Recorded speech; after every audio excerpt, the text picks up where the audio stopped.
From the headquarters of Ramsey Solutions, this is the EntreLeadership Podcast, where I take calls from leaders like you about what it takes to win at any of the 5 stages of business and leadership. I'm Dave Ramsey, your host, and I've got 30 years of experience in the trenches. I've done a lot of stupid butt stuff, and that qualifies me to answer your question. I've got a PhD in DUMB. In 30 years, I've done about every dumb thing you can think of, and in spite of that, our company's become successful. So we'll share with you the ups, the downs, and the sideways, and we'll do it in the form of answering your questions. The phone number here, if you want to be a caller, is 844-944-1070, or you can leave a little message at the website. Team will get back with you and set you up to be a caller at EntreLeadership.com/ask. If you're looking for a college professor answer to this stuff, you're not going to get one here. I'm a guy with dirt under my fingernails, so to speak. I've been digging and scratching and clawing a long time, and this is just real world stuff. I made some of these decisions today. I'll make some of them tomorrow, and stub my toe along the way, and might just be 30 years further along the process than you are. So that's the only hope you got here. We're glad you're here, though. The number's 844-944-1070. Will starts off this hour in Erie, Pennsylvania. Hi, Will. Welcome to the EntreLeadership Podcast. Hi, Dave. Thanks for having me on the call. Sure. What's up? Yeah, so I work in the financial sector, about a $1.5 billion institution with about 170 employees. I was recently hired about 4 months ago to be the successor to my boss in a department of about 10 people. I'm in IT, so I'd be the vice president of technology for the company. And as I was hired, it was very well apparent that I was the guy that was coming in to replace my boss. And that's how it's been communicated to me and the executive management. However, my team does not know that. Why? And there's a guy. Why did you all not tell the team what was going on? Well, there's a guy in the department that's been there almost 20 years who thinks that he's getting the role, but has proven even the 4 months that I'm there, he's not. But he wasn't getting the role when they hired you. Correct. Why hadn't they already handled this before they brought you in? That's kind of why I'm calling. I had a conversation with my boss, and I had a conversation with HR, just like, hey, and one of the issues. The guy's going to quit. Well, that's one of the issues, and I can't afford to lose him because you're going to lose him. You're going to lose him because your boss is a wuss. Well, I think it's an interesting situation that our company has grown quite a bit over the years, and this round of leadership that's getting ready to retire is really the main growth of the business. And I don't think they know how to handle something like this. Obviously. Yeah. Yeah. Because they mishandled. It's not fair to the poor guy. He's been working his butt off for 20 years. He thinks he's in line for a promotion. They hire a guy who probably is more qualified. He probably wasn't ready for the promotion. He probably just thinks he is, but they did not handle that. Instead, they swept that under the rug, and surprise, along comes Will. Oh my gosh, the poor guy. You didn't do it. I'm not fussing at you, but your leaders, man, they let the poor guy down, and he's going to be disillusioned. If he stays, you're going to have a bad team member, and he's probably going to leave. Well, I can sense a little bit that he's seen the writing on the walls, and he's doesn't matter. His feelings are going to be hurt when the writing is put in spotlight. Absolutely, absolutely. And so, I'm just trying to understand how to navigate this. It's a great company, great culture. I think this is just one of those situations that they're not sure how to manage, and I want to make sure it's done right because I don't want to lose the guy. And I'm sorry, you don't have that option. It's already too late. It's not been done right. And so the only question now is how big the damage is going to actually be. I'll give you a 90% probability based on my experience this guy hits eject. I don't think he stays. If I were him, I probably wouldn't stay. Just because of how it's been mishandled by the people that hired you. And so, honestly, it's not your job. They should go in. The guy that hired you should go in and sit down with whoever the guy's name is and say, listen, I made a grave error. you've been here 20 years. I should have been straight with you and told you that we were hiring Will for this position.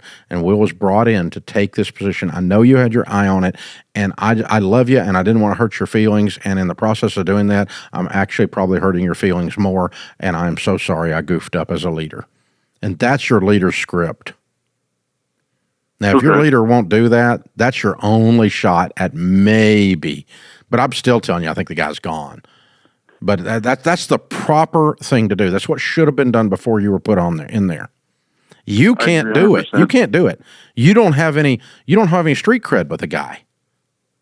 He doesn't care what you think. You're just the thief that took his position. Not to mention I'm 20 years younger than him. There's that too. Yeah, it makes it even harder. Yeah. I mean, you were left in an untenable position by weak leaders. So you may have a great culture, but your leader was weak. And listen, I will say that boldly, and I have been the guy that did crap like that too. So I've made the exact same mistake. That's why I'm passionate about it. Because in the name of not hurting someone's feelings, I ended up hurting their feelings worse later. That's me. And that's what your boss did, or the guy that brought you in did. So I'll tell your boss, listen back to this podcast when we play it, and he owes the guy an apology. He screwed up. And a good leader has got the backbone to sit down and apologize if they screwed up. And it just says, hey, Charlie, or whatever his name is, you've been here 20 years. You do a great job. I honestly didn't think you could fill this role, so I brought Will in to fill the role, and I should have told you that beforehand. And I'm so sorry. I owed you more than that. You've earned more than that, and I let you down. I'm so sorry. I hope you'll forgive me, and I hope you'll stay because you're valuable to us. We just didn't see you filling this role. And, the guy will go through all of his emotions, and he's probably gone. But I hope not. I think he's seeing the writing on the walls because I'm sorry, Will. He started befriending me some, and I'm sorry, Will. Him having hints is different than him being treated with respect. Understood. It's the lack of respect that'll cause him to eject, not missing the position. Okay, yeah, that makes sense. That's what you're dealing with, and so I tried to use that in my mind too. That's why I'm cutting you off. When I made this same exact mistakes, and I've made it more than once, sadly, because in the name of being nice, I know I sound real rough on the radio on the podcast, but in the name of being nice, I have been horribly unclear at times, and I have accidentally caused more damage than actually just telling the freaking truth would have done. So I know how this feels. And then I wanted to justify it and go, well, they should have known because, if they were more self-aware, they would know they didn't have the chops to cover the job. And so I try to put it back on them, but it's just my fault. And this falls squarely on the shoulders of your leader.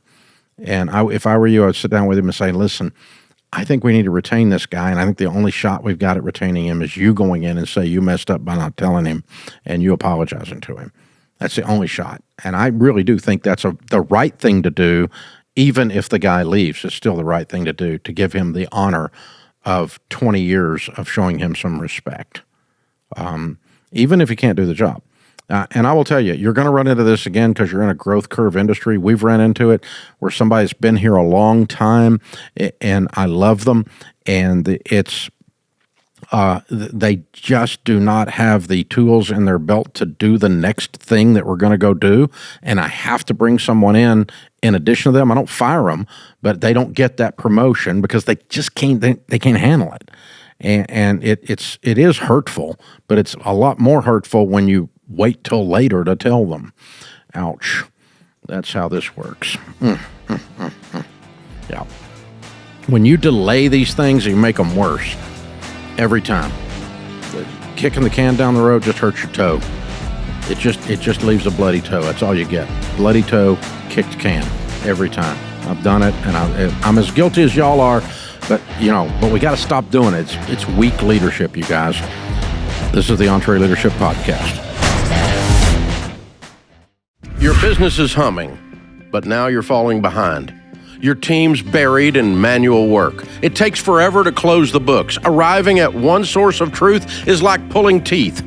If that describes your business, you should know these numbers: 36,000, 25, and 1. 36,000 businesses have upgraded to NetSuite by Oracle. Because NetSuite is the top cloud financial system for streamlining accounting, financial management, inventory, HR, and more. NetSuite turns 25 this year. That's 25 years of helping businesses do more with less, close their books in days, not weeks, and drive down costs. And one. Because with NetSuite, you get a customized solution for your KPIs in one efficient system, one source of truth. You can manage risk, get reliable forecasts, and improve margins. Everything you need for better decisions, all in one place. Plus, right now, download NetSuite's KPI checklist for consistently excellent performance for free at netsuite.com/Ramsey. That's netsuite.com/Ramsey to get your own KPI checklist for free. Well, after 30 years of doing this, we know that our business, and particularly small businesses, go through 5 stages of business. The treadmill operator, where you're on your own and you feel like you're stuck on a treadmill, everything depends on you. That's how you start. And then you move to Pathfinder, then to Trailblazer, then to Peak Performer, and finally to Legacy Builder, where you start talking about succession plans and exit plans. And you can go through those in 5 years or in 50 years, but you're going to go through the 5 stages, and you really don't get to skip a stage. Sometimes you go through one of them faster than another, but that's the process we teach. And if you've been listening to us for a while, you probably heard me tell other callers, mention that stage of business they're in, but how do you find out what stage you're in so you know how to level up and get to the next stage? Well, the EntreLeadership team just released our new and improved Stage of Business assessment. It'll help you easily and accurately identify exactly where your business is today. Then you'll know what to do, what to work on so that you can level up, like I was saying, and push on through to the next thing. Click the link in the show notes or go to EntreLeadership.com to find out which stage of business you're in.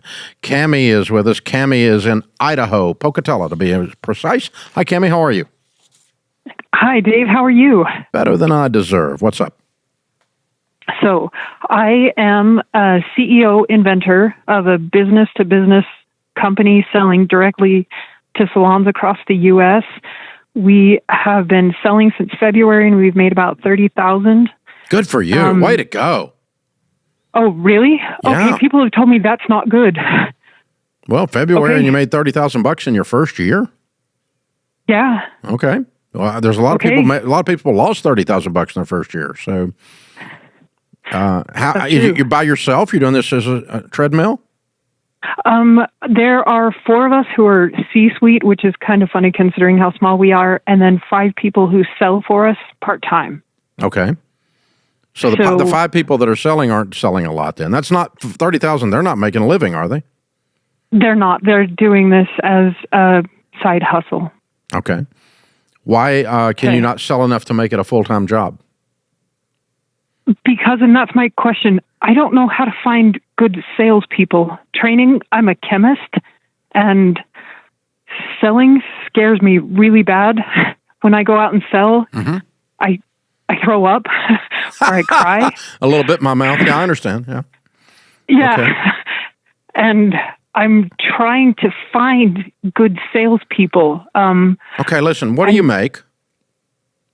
Right now I'm totally in the business, so I don't bring home anything but what my is the product that you make? Oh, okay. It's a brand new treatment for hair. Does it work? On it. Yes. Do you believe in it? 100%. If somebody buys it, is it good for them to buy it? Yes, it will change their hair. Okay. Not mine, but somebody else's, yeah. Okay. Not yours. Okay. Too late on some people, but yeah. All right. So here's the thing. The reason I asked you those questions, I was setting you up. Yes. The best salespeople are not salespeople. Okay. They're teachers? They're servants. Okay. They believe that this product should be in everyone's hair because their hair will be better. Okay. And they believe if they don't talk you into it, that they let you down. Okay. So quit looking for salespeople and look for servants. Okay. The way I like to think about the best salesperson in the world is a fine dining experience with a white tablecloth. and they come in and they say, Dave, we're so glad you're at the restaurant. Tonight, our special is da-da-da-da-da-da. And the perfect wine, we know you love wine, the perfect wine we'll go with that is this. And if you want to continue to look through the menu, you can, but I got to tell you, this is what I would do if I were sitting in that seat. And every time my water glass is half empty, not 1 inch empty, but half empty, they're there filling it up, and we don't even realize they're there. And Sharon and I have a wonderful conversation over an incredible meal, and we don't even realize the service has occurred. And when we get done, we realize that we've had a world-class waiter service, right? Oh, yes. Okay. I got what I wanted. I was a customer. Had an incredible experience. I had incredible food. I was never thirsty. I was never hungry. I wasn't waiting on the bill for 45 minutes while they waited 7 other tables. They were there with the bill at the end. When I sat down, they're already pouring a glass of something. I mean, it was from soup to nuts, a wonderful experience, and it was all because that person saw their job as an opportunity to serve someone and create an experience for them. And that's what selling is. So when I teach you to go get EntreLeadership Elite, it's because it's incredible. And if you run a small business, you ought to be in it. By the way, we're going to sign you up for it as my gift. That's how much I believe in it. And you need to be in it because you need to watch this lesson about serving is selling, selling is serving. And it changes everything. And then you'll quit feeling nervous about it because you're going to go in and go, it's my job to make sure these folks know how awesome this is. And it's not an ego thing. Financial Peace University, I invented it. 10 million people have been through it. It was me on the videos, but it's not an ego thing. The proven facts is that the average family that goes through Financial Peace University pays off $5,300 in debt and saves $2,700 in the first 90 days. That's an $8,000 change in position. They only paid $80 to go through it. That's called an incredible deal. I can change people's lives if they go through this. If I don't get them to go through it, I let them down. Do you see how I'm feeling? Yes, yes. That's how you feel about your product, isn't it? Yes. Okay, that's selling. You're serving. You're serving. It's not manipulating someone into doing something against their will, twisting their arm and peddling snake oil. That's not selling. That's ripping people off. Yes. And that's not what you're doing. You have a quality product. I suppose you believe you do, and I believe you do because you said it. You have a quality product at a reasonable price that creates outstanding results. Yes. And to not tell someone about it would be a sin. That's a good way to look at it. Yeah. I mean, that's serving. I'm serving you. I'm helping you. This is a great bottle of wine to go with this filet mignon, oh my gosh. And the lobster tail, if you add that, surf and turf, here we go. Game on, boys. I mean, right? I mean, we're having an experience here, right? And that's, if you buy something from someone who is slimy, you end up buying it against your will. You were not served. And you've had that experience, and that's why you hate the idea of sales. Yes. But there are times you've bought something when you were completely served and you were unbelievably glad that you did business with that company and bought that product or service, isn't there? Yes. I bought a car not long ago. The guy was incredible. He was one of the best salesmen I've run into in a long time. I tried to hire him. I mean, he was incredible. And he took care of. It was a luxury freaking experience. Expensive car, but it was a luxury experience. And it made me want to go back and get another one. I mean, it's like, gosh. And so, and guess what? Guess where I'll go for my next car? Hello, as long as they've got a good one. But I mean, but that's so that's what you're going to do. Now, so what you're looking for are crusaders, not salespeople. Not someone who's trying to make a buck off of somebody. Not motivated only by commission. They're motivated because their hair was changed by your product and they feel obligated to tell the world about it. So you might hire them out of some of the salons even. There may be somebody that's in a salon that would make a lot more money selling for you full time if they sold a bunch of this stuff. And if you paid a good commission rate, they might make a lot more money passionately selling something they believe in than actually working in the salon. That's possible. And of course, that depends on the pricing of the product and the comp structure and all that kind of stuff to go with it. But I think you're incredible. And so what I had to learn to do, because there's always haters out there, oh, you're just a grifter. You're taking advantage of poor people. No, I'm making poor people not poor anymore. It's stupid. So, that doesn't make me a grifter. It makes you an idiot, So there's always haters out there. And so anytime you do anything in volume, you can count on that. And little people that don't understand, little in terms of their minds that don't understand. You're going to have some of that, but that doesn't matter to a crusader. To a crusader, you're doing the right thing. You believe in what you're doing. And I think you're incredible. And I can just sense off of you that this is going to be highly successful. I think it's going to be 30,000 to 300,000 to 3 million. And you're going to have problems with the volume of production. I hope that's your problem, not a marketing problem. So you're looking for crusaders that are servants. You're not looking for people who manipulate to take people's money. There's no magic little phrase or script that you can say and take money from intelligent people. I mean, you can take it from dumb people that way, but you can't take it from intelligent people. And these are salons you want to do business with you over and over and over again, so we hope they're intelligent enough to stay open. And that's the beauty of a B2B transaction. You are usually dealing with a more intelligent human. So it's an easier sale to make, but it requires some passionate belief in the act of service, not selling. That, by the way, folks, is a video that you can watch in EntreLeadership Elite. So check out EntreLeadership Elite. Go watch that video, and you'll see all the other videos on how to run a business in there. That we're going to do that. We're going to sign Cammie up and get her going here, get her a free subscription, get her started. This is the EntreLeadership Podcast. I'm Dave Ramsey, your host. This is the EntreLeadership Podcast, designed for businesses and people worried about and thinking about and fretting about leadership that have team members from anywhere from about 5 team members up to about 200. And if you're managing 15,000 people, I'll give you advice if you want, but I've never done that. So our company is about 1,100 folks, about $300 million a year. And the principals will work in a larger company. We know that. They worked when we were a smaller company, and now they work for us. But overall, that's who we're talking about and who we're talking to. And by the way, 54% of the gross domestic product in America, that's over half of the economy, is created by businesses in the size of 5 to 200 team members. Small business is literally, mathematically, the backbone of the U.S. economy. In spite of Washington, D.C. trying to poison small business as a full-time job. They've got legislation laying up there right now that they're supposed to pass to put back in place some of the tax breaks for small businesses that they accidentally took away because they were stupid and they can't even seem to get it passed. But they can't find their butt with both hands up there, so that's the way that works. Am I bitter? Yes, I'm getting ready to have to write a tax check because of these idiots. So there you go. So, but hey, we in small business know that we are who makes the things go around out here. We're the ones that get stuff done, boys and girls. And I'm here to help you. If you want to be on the show, call me at 844-944-1070. That's 844-944-1070.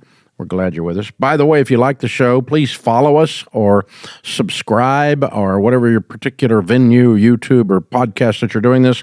Click the subscribe, the follow button. It changes the algorithm and causes us to be pushed forward in the offerings. Helps us a bunch. It's a huge promotional item. We would appreciate it greatly. Click follow, click subscribe. Share the show. There's links for you to share. You can share the link or you can push the share button in some cases, and it's easy to send it to a friend. Hey, listen to this. It'll help you. And of course, you can also leave a 5-star review, and that's very helpful. If you ain't got anything nice to say, don't say anything at all. If you hate the show, why are you wasting your time? Go somewhere else. You don't have to leave a 1-star review. It's dumb. All right, Michael is with us. Michael's in Albuquerque, New Mexico. Hey, Michael, what's up? Hey, Dave. Thank you so much for taking my call. I really learned a lot from you, and I appreciate everything that you and your crew does. Thanks. I'm 32 years old. I run a specialty food business in New Mexico. Mm-hmm. We have a brick and mortar store. We also have a food manufacturing operation. Cool. Good for you. Thank you. I've owned the business for about 8 years, and this year we're on track to do about 1.2 million. Yeah, good for you. Yeah, thank you. So my question is how do I navigate possibly making my wife a co-owner of the business and changing the business structure, or leaving it as is, but just honoring my wife and her work? And I'm just trying to figure out really what's the best way to have a partnership in life and also in business. And so that's the reason for my call today. Okay. What is your ownership structure? A sub S, an LLC, what?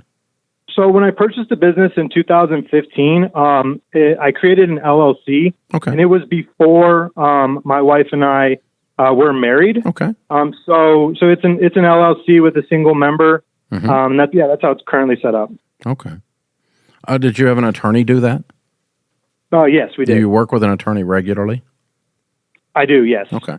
Just call them up and tell them put your wife on the LLC as one of the owners. Okay. Shouldn't be a big deal. I mean, she doesn't work there, right? No, she does work with the company. Oh, okay.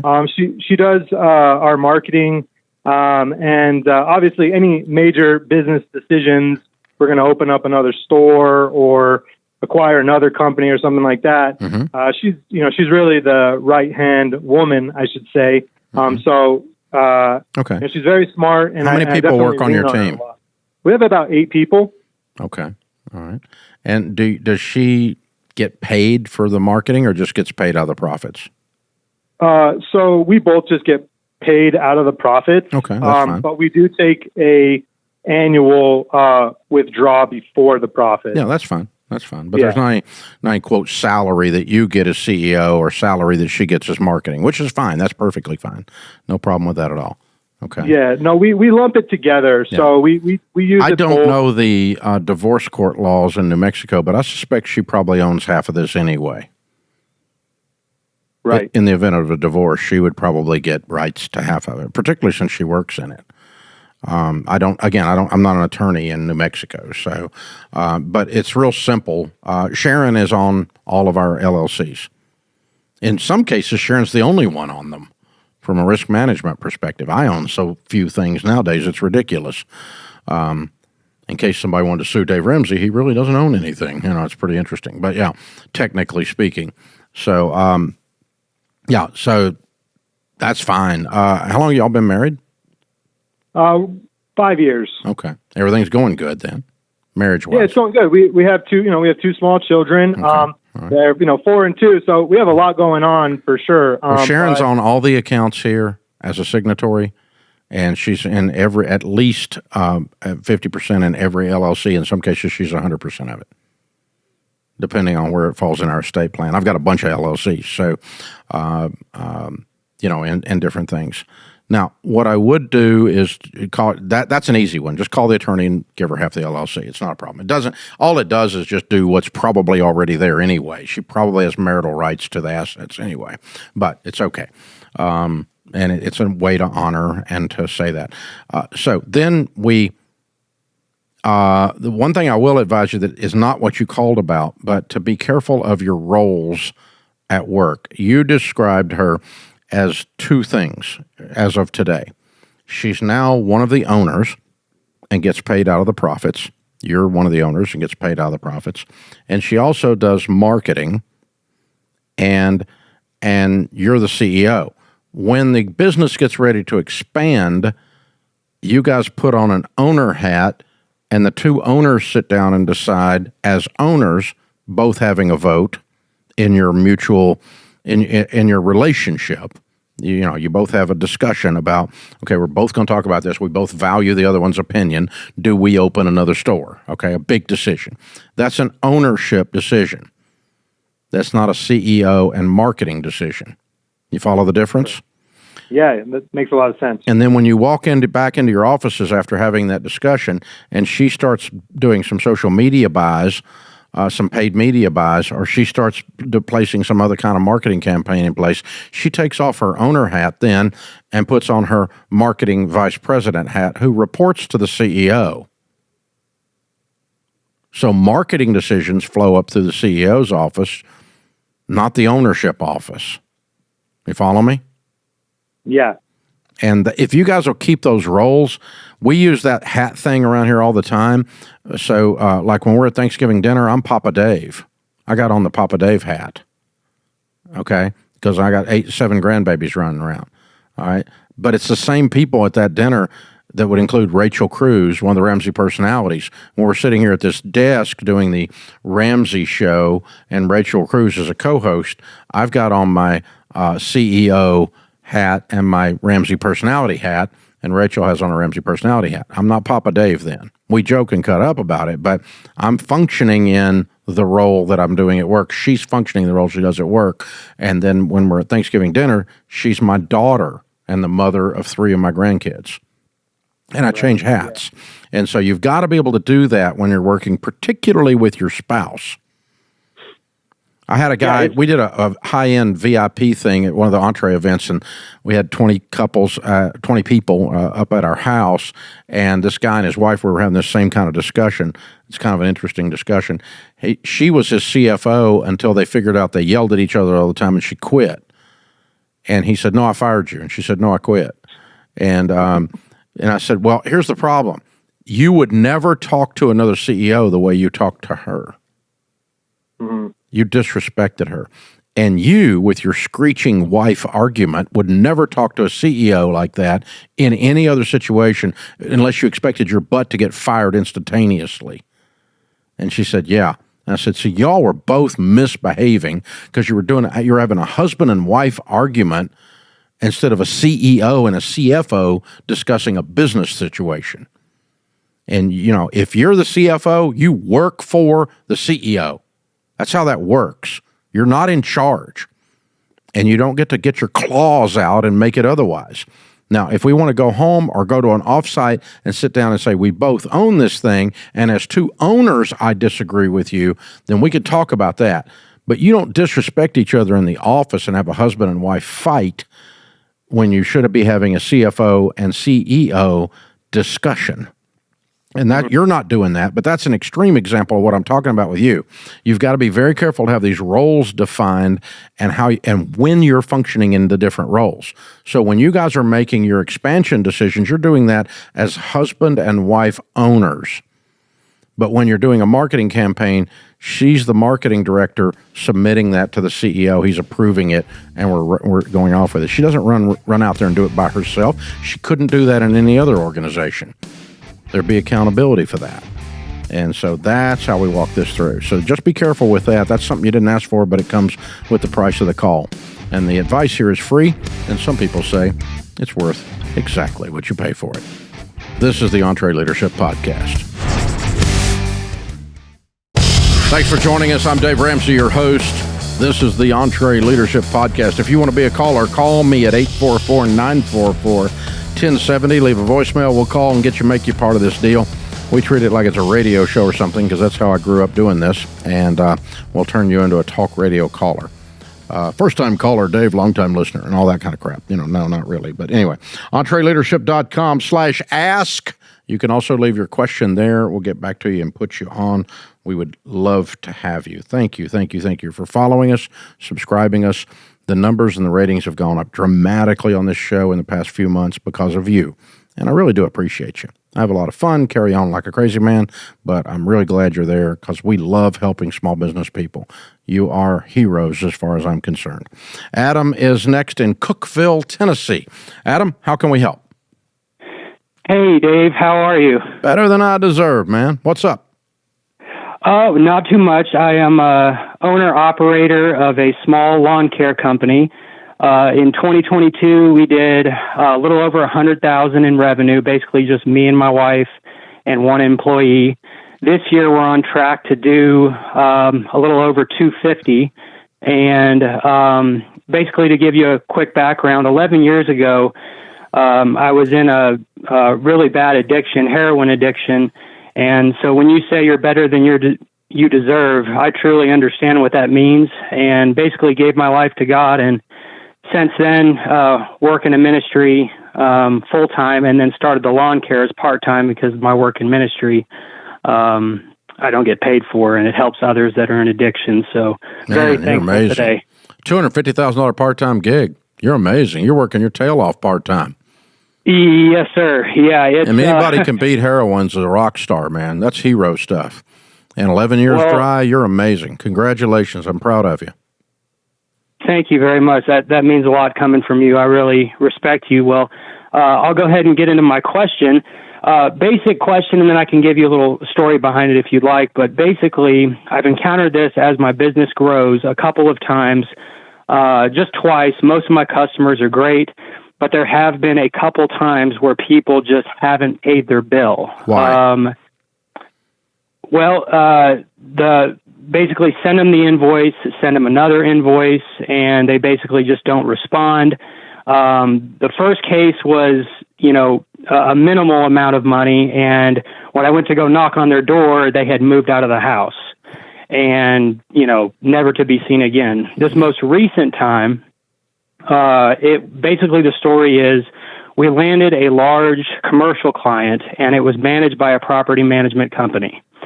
And basically, that property management company wasn't managing the property well. They were, lacking in communication. They were doing apparently some shady things.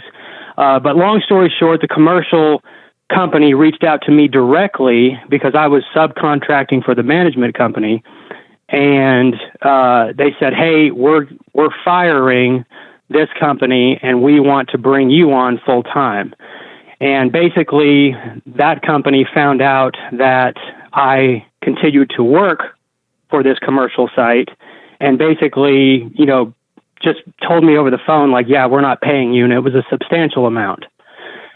So basically, moving forward, what is a substantial amount? It was a little over $10,000. Okay. Did you hire an attorney? No, I did not. And a quick update, they did end up paying. But my question was... How did they end up paying?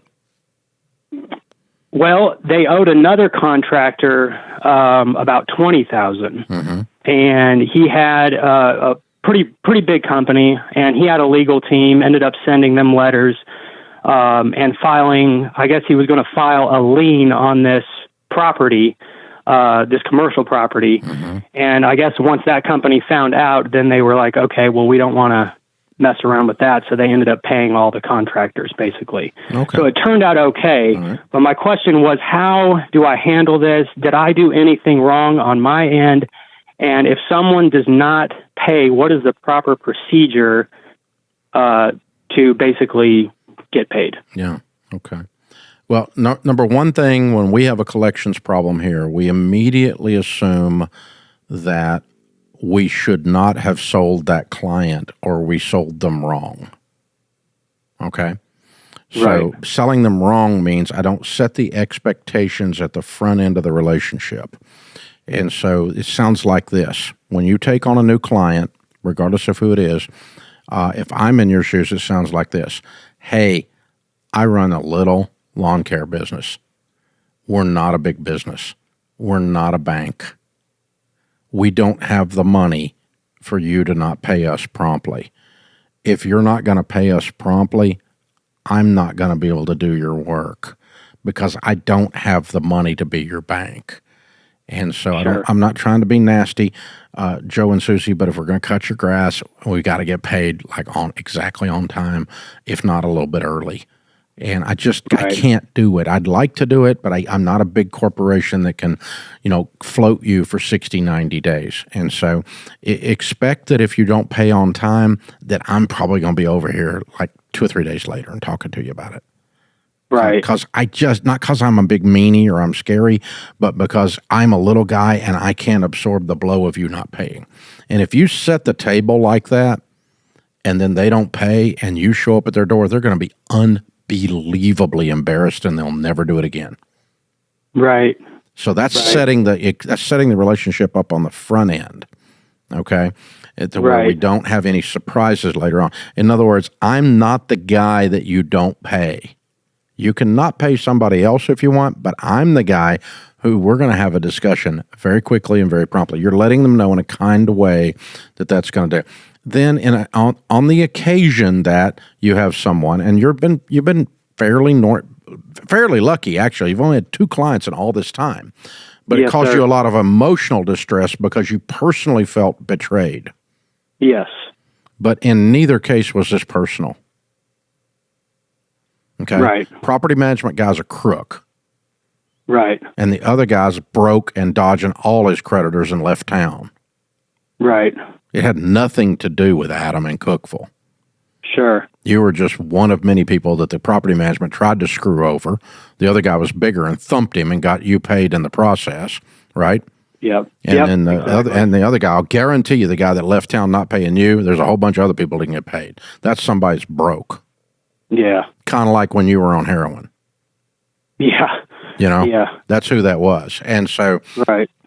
back in the day, you're not that guy anymore, but I mean, you know what I'm talking about. So Yes, I know exactly what you're talking so about. I mean, it's so the trick is if I can ascertain that someone is broke and can't afford my services, I don't even want to start with it.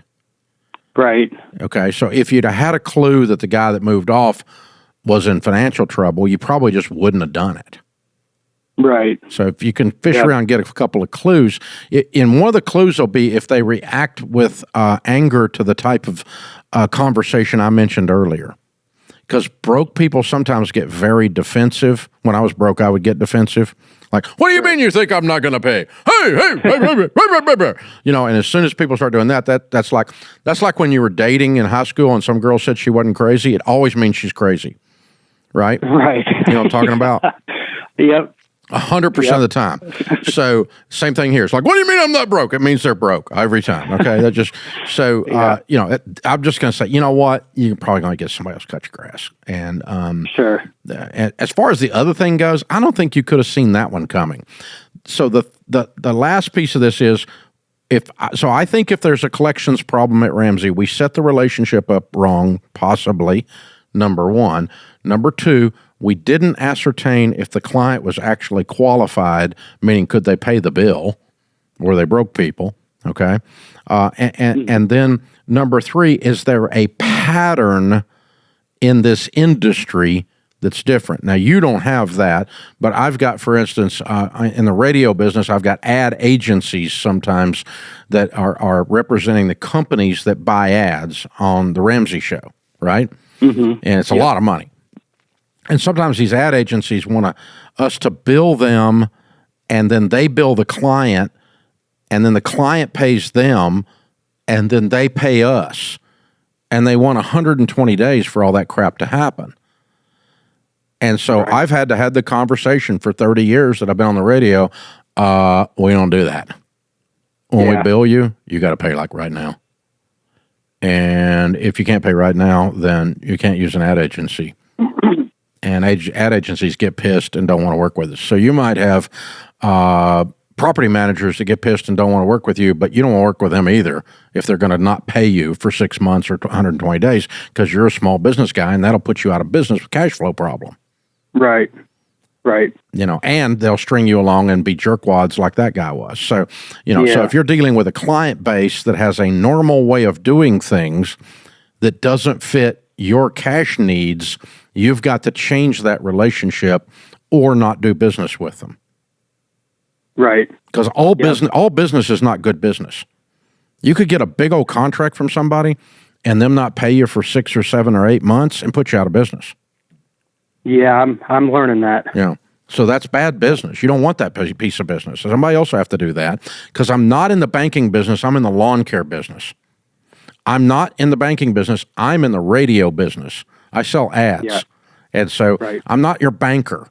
And if you want someone to facilitate your little gyration with your client, here's an idea. All of y'all get together and prepay for 30 days. You can not have the ads run until you prepay. Oh, I did that a couple times. That shut them up, right? And so, but you can tell that me and agencies have been going around and around for about 30 years now. And some of them love working with us and some of them hate us. You know, so for that, and that's okay because the client base, the industry standard didn't fit my business model and cash needs because I don't borrow money and I'm not going to be your bank. Okay.